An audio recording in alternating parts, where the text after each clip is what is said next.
हल्दी घाटी, वो धरती जहाँ आज भी वीरता, स्वाभिमान और बलिदान की गूंज सुनाई देती है। अगर आप उदयपुर या नाथद्वार घूमने आए हैं तो केवल 20 से 40 किलोमीटर दूर स्थित है हल्दी घाटी। यही वो ऐतिहासिक भूमि है जहां पर 1576 में महाराणा प्रताप और अकबर की सेना के बीच भीषण युद्ध हुआ था। तो अगर आप भी हल्दी घाटी घूमने का प्लान बना रहे हैं तो इस वीडियो को एंड तक जरूर देखिए, क्योंकि आज मैं आपको बताऊंगी कि हल्दी घाटी कैसे पहुंचे, यहाँ कौन कौन सी जगहें घूम सकते हैं, हर जगह के पीछे की कहानी क्या है, यहाँ घूमने में कितना खर्चा आएगा और आखिर क्यों हल्दी घाटी भारत के इतिहास के सबसे गौरवशाली अध्यायों में से एक मानी जाती है। हेलो फ्रेंड्स, मैं हूं भावना और आप देख रहे हैं इंडिया ट्रैवल ड्राइव। शुरू करते हैं हमारी हल्दी घाटी की इस ऐतिहासिक यात्रा को। तो सबसे पहले बात करते हैं कि हल्दी घाटी कैसे पहुंचे। अगर आप उदयपुर में हैं तो हल्दी घाटी यहाँ से लगभग 40 किलोमीटर दूर है। उदयपुर से हल्दी घाटी की राउंड ट्रिप टैक्सी आपको लगभग 1500 से 2500 रुपये में मिल जाएगी। अगर आप अपने प्राइवेट कार या रेंटेड बाइक से आ रहे हैं तो करीब 45 से 1 घंटे में यहाँ आराम से पहुँच सकते हैं। बस एक बात ध्यान रखें, अगर आप रेंटेड बाइक लेकर आ रहे हैं तो निकलने से पहले बाइक ओनर को जरूर बता दें, क्योंकि कई रेंटल कंपनी शहर से बाहर बाइक ले जाने की परमिशन नहीं देती। वैसे उदयपुर से हल्दी घाटी तक रोड काफी अच्छा बना हुआ है, इसलिए आप आराम से हल्दी घाटी पहुंच जाते हैं। अगर आप नाथद्वारा में हैं तो हल्दी घाटी यहाँ से सिर्फ 18 किलोमीटर के डिस्टेंस पर है और करीब 25 से 30 मिनट में यहाँ पहुँचा जा सकता है। नाथद्वारा से हल्दी घाटी जाने के लिए आपके पास 3 ऑप्शन है। पहला ऑप्शन है private auto. Nathdwara bus stand के पास आपको कई ऑटो मिल जाएंगे जो लगभग 500 से 600 रुपए में हल्दी घाटी की सभी प्रमुख जगह घुमाकर वापस नाथद्वारा छोड़ देते हैं। दूसरा ऑप्शन है अपना प्राइवेट व्हीकल या रेंटेड बाइक, जिससे आप आसानी से 25 से 30 मिनट में हल्दी घाटी पहुंच सकते हैं। थर्ड ऑप्शन है राजस्थान रोडवेज या प्राइवेट बस। उदयपुर और नाथद्वारा दोनों जगहों से आपको खमनोर के लिए बस मिल जाएगी, जिसकी टिकट नाथद्वारा से 40 रुपए पर पर्सन है। बस आपको खमनोर चौराहे पर उतार देगी। वहाँ से हल्दी घाटी लगभग 3 किलोमीटर दूर है और आपको करीब 100 रुपए में प्राइवेट ऑटो यहाँ से मिल जाएगा। तो चलिए सबसे पहले चलते हैं महाराणा प्रताप म्यूजियम, क्योंकि अगर आप हल्दी घाटी के इतिहास को सच में समझना चाहते हैं तो अपनी यात्रा की शुरुआत यहीं से करनी चाहिए। म्यूजियम में एंट्री करने के लिए आपको 120 रुपए पर पर्सन का टिकट लेना होगा। अगर आपके साथ 3 से 10 साल तक का कोई बच्चा है तो उसके लिए ये टिकट 60 रुपए पर पर्सन है। अंदर जाते ही ऐसा फील होता है जैसे आप करीब 450 साल पीछे इतिहास के उसी दौर में पहुंच गए हो। म्यूजियम में एंट्री करते ही राइट साइड में भगवान शिव का एक सुंदर मंदिर है, जहां आप शिवलिंग के दर्शन कर सकते हैं। थोड़ा आगे बढ़ते ही लेफ्ट साइड में आपको महाराणा प्रताप और उनके वीर साथियों की शानदार प्रतिमाएं देखने को मिलती हैं। सबसे पहले जो आप स्टैचू देख रहे हैं वो महाराणा प्रताप जी की है, जो अपने सबसे वफादार घोड़े चेतक पर सवार हैं। ये है राणा पुंजा, भील समाज के महान सरदार। हल्दी घाटी के युद्ध में भील योद्धाओं ने महाराणा प्रताप जी का साथ दिया और अरावली की जानकारी का फायदा पहुंचाया। ये है हकीम खान सूर, एक अफगान मुस्लिम सेनापति जिन्होंने महाराणा प्रताप जी के साथ मिलकर हल्दी घाटी के युद्ध में वीरता से लड़ाई लड़ी। ये है झालामान, जिन्होंने महाराणा प्रताप का राजचिन्ह अपने ऊपर लेकर उनकी जान बचाई और खुद वीरगति को प्राप्त की। और ये है भामासा, जिन्होंने अपनी पूरी संपत्ति महाराणा प्रताप जी को समर्पित कर दी, जिससे वो दोबारा अपनी सेना तैयार कर सकें। ये हल्दी घाटी के युद्ध का एक बहुत फेमस दृश्य है, जिसमें महाराणा प्रताप जी के वीर घोड़े चेतक ने सामने खड़े हाथी पर पैर रख दिए थे। चेतक की वीरता का ये दृश्य आज भी बहुत फेमस है। इसके बाद हम पहुंचते हैं एक हॉल में, जहां 3D पेंटिंग्स के जरिए महाराणा प्रताप जी के जीवन से जुड़ी कई महत्वपूर्ण घटनाओं को बहुत ही खूबसूरती से दिखाया गया है। हर सीन के नीचे उनकी जानकारी भी लिखी हुई है, जिससे आप आसानी से समझ सकते हैं कि उनके जीवन में क्या क्या हुआ था। इसके बाद यहाँ आपको उनके समय में इस्तेमाल किए जाने वाले कई ट्रेडिशनल वेपन्स भी देखने को मिलते हैं, जैसे तलवारें, भाले, ढाल, कटार, कवच और लोहे के हेलमेट। इन्हें देखकर अंदाजा लगाया जा सकता है कि उस दौर के योद्धा कितने भारी हथियार और सुरक्षा कवच पहनकर युद्ध लड़ते थे। इसी हॉल में प्रोजेक्टर शो के जरिए हल्दी घाटी और 18 जून 1576 को हुए प्रसिद्ध युद्ध के बारे में भी विस्तार से बताया जाता है। साथ ही युद्ध से जुड़ी प्रमुख जगहें जैसे शाहीबाग, रक्त तलाई, चेतक की वीरता और युद्ध की पूरी रणनीति को भी बहुत अच्छे तरीके से समझाया जाता है। इसके बाद आप पहुंचते हैं मिनी थिएटर, जहां लगभग 20 मिनट की एक डॉक्यूमेंट्री दिखाई जाती है। इसमें महाराणा प्रताप जी के जन्म से लेकर उनके संघर्ष, जंगलों में बिताए गए कठिन जीवन और हल्दी घाटी के युद्ध तक की पूरी कहानी बहुत शानदार तरीके से दिखाई गई है।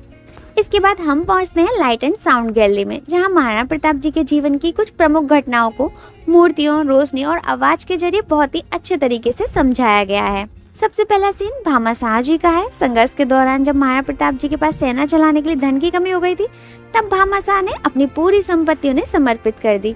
इसके बाद का सीन हमें कुंभलगढ़ फोर्ट का दिखाया जाता है, जहाँ 9 मई 1540 को महाराणा प्रताप जी का जन्म हुआ था। अगला सीन मेवाड़ की सबसे वीर महिलाओं में से एक पन्ना धाय का है। जब बनवीर ने राजकुमार उदय सिंह की हत्या की साजिश रची, तब पन्नाधाय ने मेवाड़ के भविष्य को बचाने के लिए अपने बेटे का बलिदान दे दिया और राजकुमार उदय सिंह को सुरक्षित बाहर निकाल दिया।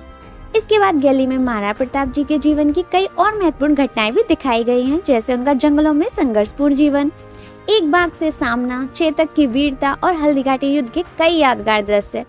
म्यूजियम घूमने के बाद जब आप बाहर निकलते हैं तो सबसे पहले आपको गुलाब से गुलाब जल बनाने का पूरा प्रोसेस के बारे में बताया जाता है। यहाँ गाइड समझाते हैं कि ट्रेडिशनल तरीके से गुलाब जल कैसे तैयार किया जाता है और इसके लिए किन किन बर्तनों का इस्तेमाल किया जाता है। इसके बाद यही एक शॉप भी है जहाँ से आप गुलाब से बने कई प्रोडक्ट जैसे रोज वाटर, गुलकंद, रोज शरबत, परफ्यूम और दूसरी कई चीजें मिल जाएंगी। दरअसल हल्दीघाटी का ये इलाका गुलाब की खेती के लिए काफी फेमस है, इसलिए यहाँ ये प्रोडक्ट्स अच्छी क्वालिटी के मिलते हैं। अब बात करते हैं कि म्यूजियम के अलावा हल्दीघाटी में और कौन कौन सी जगहें घूमने लायक हैं। तो म्यूजियम से बाहर निकलने के बाद करीब 400 से 500 मीटर ऊपर आपको महाराणा प्रताप जी की भव्य प्रतिमा देखने को मिलेगी। यहाँ तक आप पैदल भी जा सकते हैं या फिर म्यूजियम के बाहर कैमल राइड भी मिल जाती है। कैमल राइड वाले लगभग 200 से 300 रुपए चार्ज करते हैं और महाराणा प्रताप जी की प्रतिमा, चेतक समाधि जैसी आसपास की 2-3 प्रमुख जगह घुमाकर आपको वापस म्यूजियम तक छोड़ देते हैं। ऊपर पहुंचते ही चारों तरफ अरावली की खूबसूरत पहाड़ियां और हल्दीघाटी का शानदार व्यू दिखाई देता है। यहाँ खड़े होकर सच में एक अलग ही फीलिंग आती है। ऐसा लगता है मानो आज भी महाराणा प्रताप अपनी मातृभूमि की रक्षा के लिए अडिग होकर खड़े हों। अब चलते हैं उस ऐतिहासिक नाले की तरफ जहाँ घायल चेतक की वीरता की सबसे प्रसिद्ध कहानी जुड़ी हुई है। यहाँ पहुँचने के लिए आपको चेतक समाधि वाले रास्ते पर जाना होगा। इसी रास्ते के बीच से करीब 1 मिनट पैदल चलकर आप यहाँ पहुँच सकते हैं। अभी जो नाला आप स्क्रीन पर देख रहे हैं, स्थानीय मान्यता है कि युद्ध के दौरान घायल चेतक ने करीब 20 से 22 फीट चौड़े इस नाले को यहीं पार किया था। आज इस नाले को देखकर इसकी चौड़ाई शायद ज्यादा ना लगे, लेकिन सोचिए एक घायल घोड़े के लिए उस समय इसे पार करना कितना मुश्किल रहा होगा। गंभीर रूप से घायल होने के बावजूद चेतक ने अपने स्वामी महाराणा प्रताप जी को सुरक्षित बचाने के लिए अपनी आखिरी ताकत तक लगा दी। यही वजह है कि आज भी चेतक की वीरता और वफादारी की मिसाल दी जाती है। अब चलते हैं चेतक समाधि की तरफ, जो म्यूजियम से लगभग 350 मीटर के वॉकिंग डिस्टेंस पर है। मान्यता है कि महाराणा प्रताप जी को सुरक्षित स्थान तक पहुंचाने के बाद उनके सबसे वफादार साथी चेतक ने यही अंतिम सांस ली थी। अपने स्वामी की रक्षा करते करते उसने अपने प्राणों का बलिदान दे दिया। इसलिए ये जगह सिर्फ एक समाधि नहीं बल्कि वफादारी, साहस और बलिदान की अमर मिसाल मानी जाती है। आज यहाँ चेतक की सुंदर समाधि बनी हुई है, साथ ही भगवान शिव का एक छोटा सा मंदिर और चारों तरफ हरियाली से घिरा खूबसूरत गार्डन भी है। चेतक समाधि से लगभग 850 मीटर की दूरी पर महाराणा प्रताप केव है। मान्यता है कि हल्दीघाटी युद्ध के बाद संघर्ष के दिनों में महाराणा प्रताप जी ने अरावली की पहाड़ियों में स्थित ऐसी गुफाओं में कुछ समय तक रहे थे। उन्होंने अपने परिवार के साथ राजमहलों का सुख छोड़कर जंगलों में बहुत कठिन जीवन बिताया, लेकिन कभी भी मुगल साम्राज्य की अधीनता स्वीकार नहीं की। यहीं पर आपको माता जी का एक मंदिर भी देखने को मिलेगा, जहां आप दर्शन जरूर करें। इसके बाद अब हम चलते हैं हल्दीघाटी दर्रे की तरफ, जो इस केव से करीब 900 मीटर के वॉकिंग डिस्टेंस पर है। यही वो ऐतिहासिक दर्रा है जिसके नाम पर 18 जून 1576 को लड़े गए प्रसिद्ध हल्दीघाटी युद्ध का नाम पड़ा। यहाँ की मिट्टी का रंग हल्दी जैसा पीला दिखाई देता है, इसीलिए इस जगह का नाम हल्दीघाटी पड़ा। आज भी जब आप इस दर्रे से होकर गुजरते हैं तो ऐसा महसूस होता है जैसे इतिहास की वही कहानी आपकी आंखों के सामने फिर से जीवित हो गई हो। अब चलते हैं शाही बाग की तरफ, जो यहाँ से लगभग 1.5 किलोमीटर की दूरी पर है। मान्यता है कि हल्दीघाटी युद्ध से पहले मुगल सेना ने यहीं अपना पड़ाव डाला था, इसलिए इस जगह को आज भी शाही बाग के नाम से जाना जाता है। आज यहाँ एक सुंदर बगीचा है, लेकिन करीब 450 साल पहले इसी जगह से युद्ध की तैयारियां शुरू हुई थी। अब चलते हैं रक्तलाई की तरफ, जो शाही बाग से करीब 2.5 किलोमीटर की दूरी पर है। इतिहास के अनुसार हल्दीघाटी युद्ध का सबसे भीषण संघर्ष इसी जगह से हुआ था। स्थानीय मान्यता है कि युद्ध में इतनी बड़ी संख्या में सैनिक वीर गति को प्राप्त हुए थे कि चारों तरफ रक्त ही रक्त फैल गया। इसके बाद बारिश हुई और खून और पानी मिलकर तालाब जैसा दृश्य बन गया।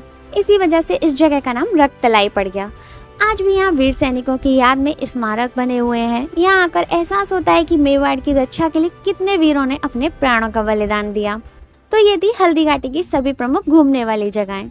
अगर आप बस से आए हैं तो वापस जाने के लिए खमनोर बस स्टॉप से, जो रक्तलाई से करीब 400 मीटर के वॉकिंग डिस्टेंस पर है, वहाँ से आपको आसानी से उदयपुर और नाथद्वारा दोनों के लिए बस मिल जाएगी।